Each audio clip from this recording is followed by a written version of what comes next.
Біздің қазақ тілі негізі бай, әдемі, сөйлегенде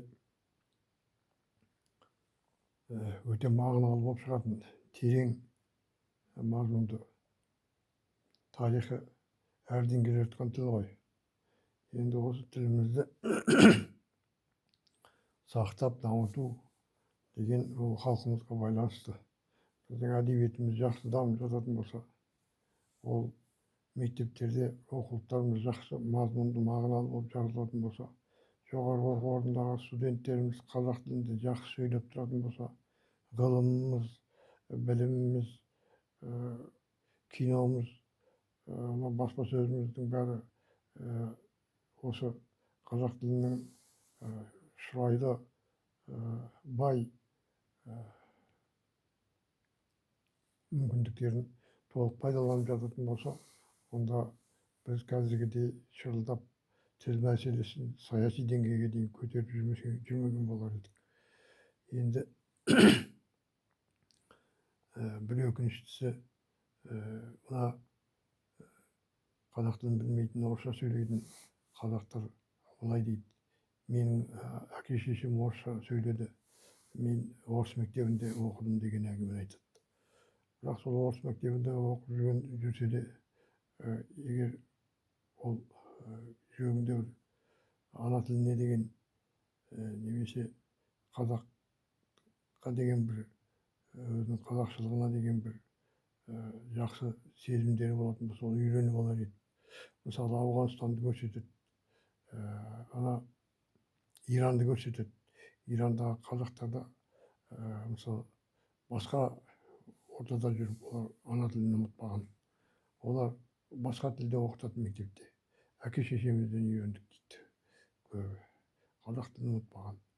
Қытайдағы қазақтар қазақ тілінде өте жақсы сөйлейді.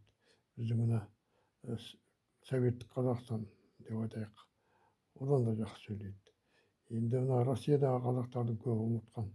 Олар тойларынан, мына үйленіп жатқан жерлерден, өздерінің отырыстарынан, бір кейде көңілді кештерінен видео салып жатады, көрсетіп, бейне көріністер. Сонда қарасаң, олар орыстың әндерін айтып жатады да, қазақша әндерді білмейді, түсінбейді қазақша әндерді. Орысша сөйлейді. Енді қазақша сөйлейтіндер де бар шығар енді. Бірақ көбіне сондай, ұмытып қалған. Бұл нені көрсетеді? Бұл біздің әбден орыстандырылғанымызды көрсетеді. Мына совет үкіметінің кезінде былай деп айтты ғой: болашақта бізде бір ғана тіл болады, кішкентай тілдердің бәрі жойылады. Сондықтан біз сақталып қалу үшін орыс тілін үйренуіміз керек деп. Тіпті жай ғана қара ауылда жүрген қазақты айтпағанның өзінде, мысалы, үлкен қазақтың жазушыларының балалары қазақша сөйлей алмайды. Мысалы, мен ғылым академиясында жұмыс істеп жүргенде, сол біздің бөлімде бір шал кісі болды. Ол Москвада бітірген, УГИКті бітірген, кинематография институтының актер факультетін бітірген. Бірақ қазақша сөйлей алмайды, білмейді. Әкесі де Қазақстанның халық артисі, КСР халық артисі болған адам. Сол кісі өмір бақи қазақша сөйлей алмай өтті. Бөлектеніп жүретін адамдардан. Сондай адамдар өте көп, өте көп. Әкесі де, шешесі де өте танымал, елге белгілі, өнердің тарихында, әдебиеттің, мәдениеттің тарихында орын алған адамдардың балалары сондай болды. Тіпті мына Әбділда Тәжібаев, Мұхтар Әуезовтің өзінің балалары да қазақша сөйлеуге келгенде онша болған жоқ.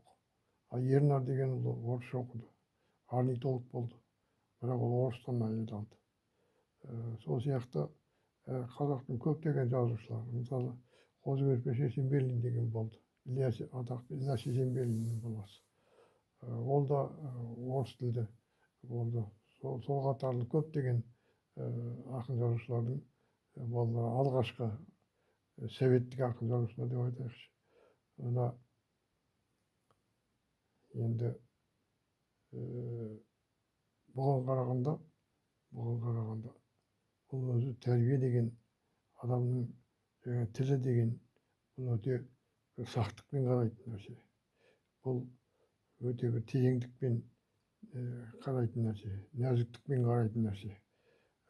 Бірақ енді соған қарап жаңағы орысша сөйлеп жүрген адамдарға бір жанашырлықпен қарай қандай мындай деген емес. Олар өзінен өзі талап ететіндей бір тәрбиеге енгізу керек. Өз ешкімнің көмегінсіз ақ қазақ тілін үйреніп шыққан адамдарды үлгі етіп көрсету керек мына біздің журналистерге. Мысалы бір ауыз қазақша білмей шет мемлекеттерде өсіп, кейін намыстанып өзі қазақша сөйлеп кеткен қазақтың азаматтары бар. Соларды көрсету керек. Сонда олар үйренеді, намыс оянады.